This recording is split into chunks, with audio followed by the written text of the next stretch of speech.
Hey guys, and welcome back to my YouTube channel. I'm so glad that you chose to be here, whatever time of the day, wherever you're watching from. Karibu sana. My name is Jesus Girl, for those of you who don't know, but if you're here, I think you know, yeah.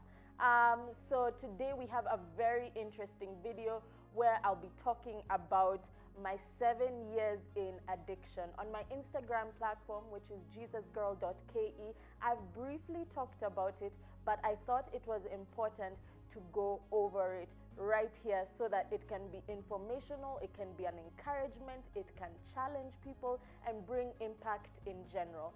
So today's video is in partnership with SIP Creative Galaxy, and we're here at Margarita House. This series, or should I call it segments, will be divided into two, and I'll be giving the context of my life. In case you enjoy this video, which I think you just might, kindly hit the subscribe button down below and join the notification gang so that each time I upload a video, you will be in the know and you will be early rather than late.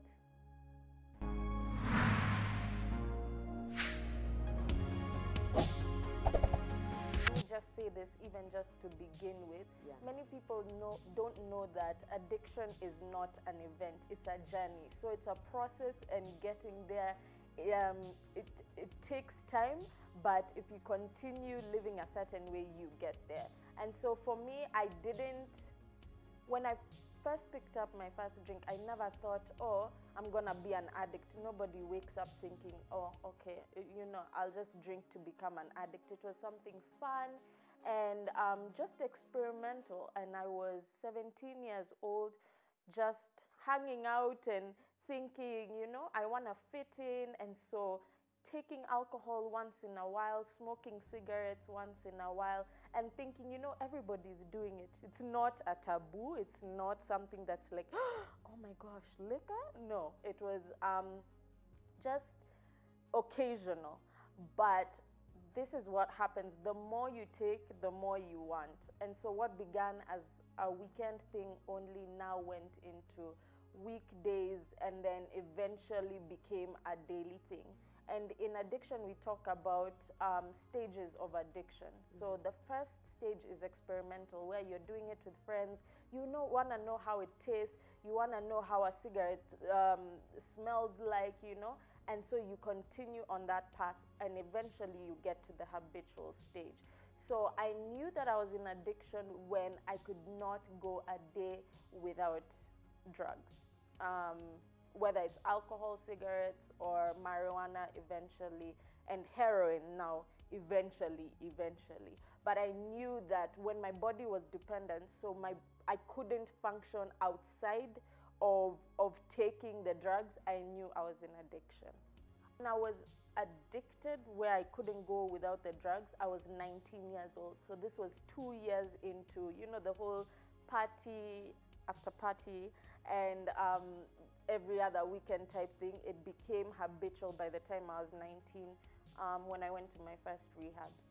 The time I was staying with my family, living with my mom. My mom is a is a reverend, and my dad is a doctor, but had been an alcoholic for the longest time. But I was living under their roof. In the beginning, when you're using drugs, or let me say even just doing any bad behavior, you're very careful about it. So you're able to sneak, you're able to, be like, let me shower or let me brush my teeth because I've just had a cigarette. But the more you continue in a lifestyle, it like becomes your norm. Even like any type of sin, not just drugs. In the beginning, you're very like, okay, I don't want anyone to know. But the more you do it, the more confident you get with it. So by the time I turned 18, first of all, I knew I'm legal to drink. I knew I'm legal to smoke, and nobody could tell me any different. So I became very bold about it. Their reaction, though, my mom is so sweet. God bless her. She was just like, not like, I can't describe it, but the begging, or like, please, do life differently, she wasn't like, hey, you're going to go to hell or something like that. She was just more so like, hurting, as opposed to outraged. My dad, though, because he was drinking, I think shied away from really correcting me or showing any emotion. I think he felt that guilt. Now, with my sisters, our relationship became very strained. So they distanced themselves, and I also distanced myself because I was just like, we have nothing in common. You're not doing what I'm doing, so why should we hang out together? And so I isolated myself, and they sort of put me at arm's length. But definitely they were shocked, I'm sure, because I was getting really good grades in high school. I was playing sports, I was doing music, playing instruments, and so I bet they were just like,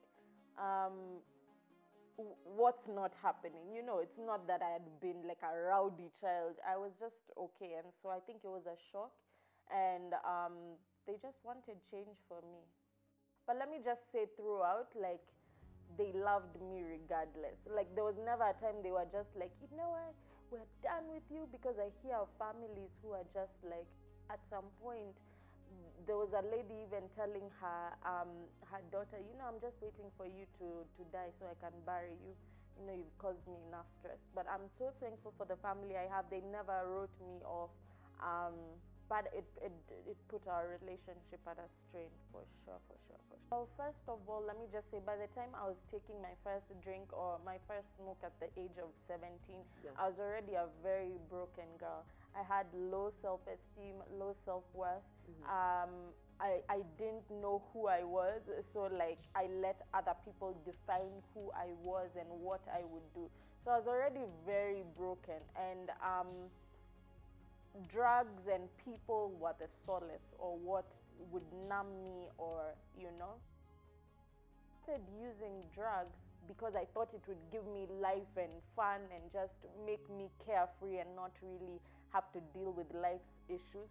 I was shocked at the fact that I began to go into depression, and this was drug-induced depression.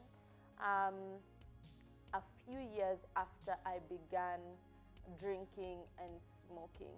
And it's so interesting because depression was such a foreign term to me. Like, yes, I had struggles, but I didn't really go through depression. Like, I would use the term very lightly. I would say, if I miss my favorite show, I'm like, oh, this is so depressing. But I didn't really get the magnitude of what depression meant. And I began to experience symptoms of depression while I was abroad, studying abroad. And at first, I didn't know what it was. What I just felt was, I didn't feel like seeing people. I was just in a dark place, isolation. It's such a grappling feeling. I didn't enjoy what I was doing, so things that used to bring me joy no longer brought me joy, which is very strange for me because I really used to enjoy things like sports, music, performing arts, stuff like that. And then I got to a point where actually I didn't want to do them. So if it wasn't the drugs, I was just in bed all day or eating unhealthy or just bad lifestyle choices that pointed to the fact that I really was in depression. I took antidepressants for about 2 years and I was seeing a psychiatrist, but I was also using drugs. And so it was just a mixture of, there's times I look back in my life where I can't remember periods of time, like, because I feel like I was so out of it. Like, I look at some years like 2016, 2015, 2017 even, and I'm like, what happened that year? What did I do? Where did I go? Like, because of just the influx of drugs, whether it was weed, whether it was alcohol, whether it was the antidepressants. But I did take the antidepressants for 2 years. Let me just say this. I did feel, I don't know if it was a mental thing or what, but yeah, I did feel a bit better when I did take the antidepressants, but now it became a thing I couldn't live without as well. So it just got added to the things I need to take in a day to be able to feel normal, to be able to feel like I want to see people or feel comfortable in my own skin. I think for me, to be honest, my rock bottom, I was just sitting somewhere one day I remember, I'll never forget, it was the week of the last week of November in 2018. Oh. And I had lost excessive weight. My health had deteriorated. I was sickly, so I was going through withdrawal symptoms. Let me just explain. Withdrawal symptoms are like when your body gets used to using a drug and then you abruptly remove it, then the body goes through challenges trying to operate, apart from the drug. So I would go through withdrawal symptoms super often. I was 45 kgs. In fact, there's a picture I'll give you that you can insert right here. That just points to just my rock bottom. But I'd lost all the so-called friends. I was broke. My health. I'd lost opportunities. I began to reflect on all the opportunities I had gotten in life and had just wasted them away. And I just began to realize that if something doesn't change right now, I'm going to die. So at that time, I was 24 years old, and I realized if something didn't change, then I was going to die. But let me just say this, it took such a long time. I know I was in rock bottom for a long time, but just that one day was when everything hit me. But everybody kept on telling me, you need help, you need help. But me, I never used to see myself. I used to compare and say, I'm not as bad as so-and-so. So-and-so is sleeping in a ditch somewhere. Me, at least I made it home, so I'm not so bad. Or am I asking you for money to buy for me? No, it's my own money. Or, just justifications of different kinds. And so I was probably in a rock bottom for a lot longer prior to that one day that I was like, oh my gosh, like something has to change on just that one day. And that was actually the week I took myself to rehab. So first of all, I tried quitting individually. So just me by myself, trying to will myself out of change. You're like, today's a new day. It's a brand new me. I'm not doing the same things I used to do. And so you start the day. By lunchtime, you're like, by evening, when you're called for that party, you're just like, you know what, we'll try again tomorrow.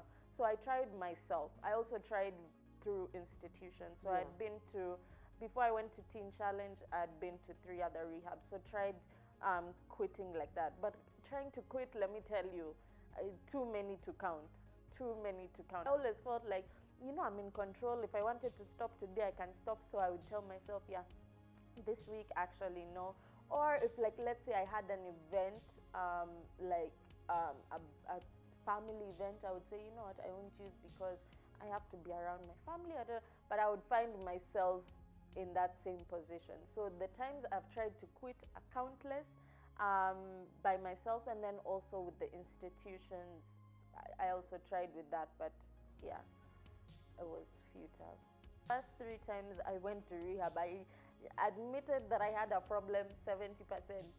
So I was like, the problem is the illegal drugs, but surely a little wine with dinner is okay. Like, so that was my whole mentality. So even as I went to rehab, the first 3 times, it was with that ideology that, you know what, I can do away with weed, I can do away with heroin, I can do away with, those 2. But cigarettes and alcohol, it's okay. Like, just kidogo, is not so bad. Shock on me. So because I had that idea, when I would come out of rehab, I would take the little alcohol and smoke the cigarettes. But the decisions I would make while I was under the influence led me back to square one.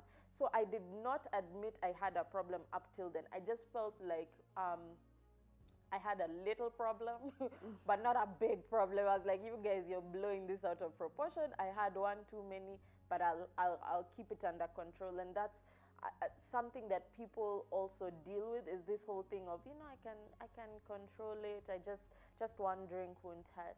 And so that time I hadn't hit rock bottom. Like, I was still, like, I had my friends around me. I was looking good. I hadn't beat.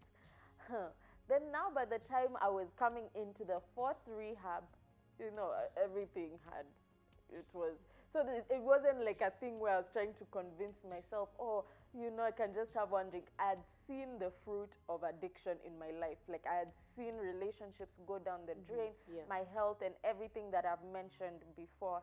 And so it was right before my eyes, especially when your health is on the line. I mean, you can't live in a world of deception anymore. It's like it's staring you in the face. And I think that's what ultimately was like, yeah, I'm in addiction. I need help. If not, then I'm going to be dying at the age of 24. So that was my journey with admission. It took me suffering greatly to be able to see that, okay, I need help. Because I'm also this person who likes to feel like they're in control. Like, I don't like to admit defeat. I don't like to say I'm struggling.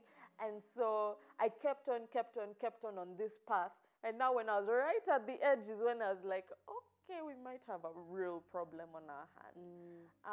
But so immediately I came to terms with that. I had no problem with the help.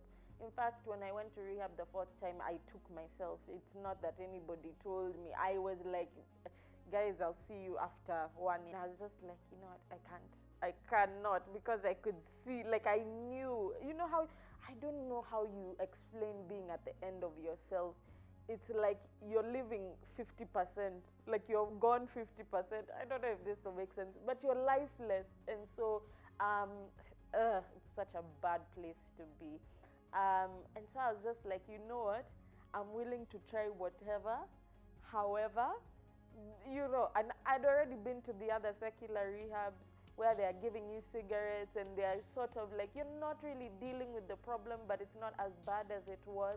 And so I wasn't going to go back to that. I knew I needed a space where not only was I being taught about, like, yes, addiction and what it does, but my spirit was getting refreshed and I was being built from the inside out.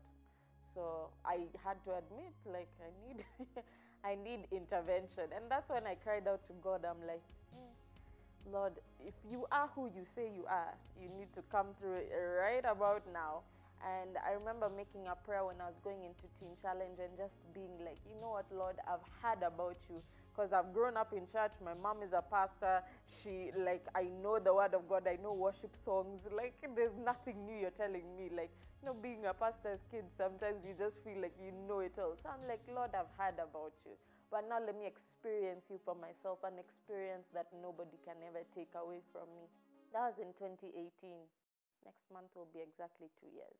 You know what? You might be in a place of hopelessness, in a place of depression, or even addiction.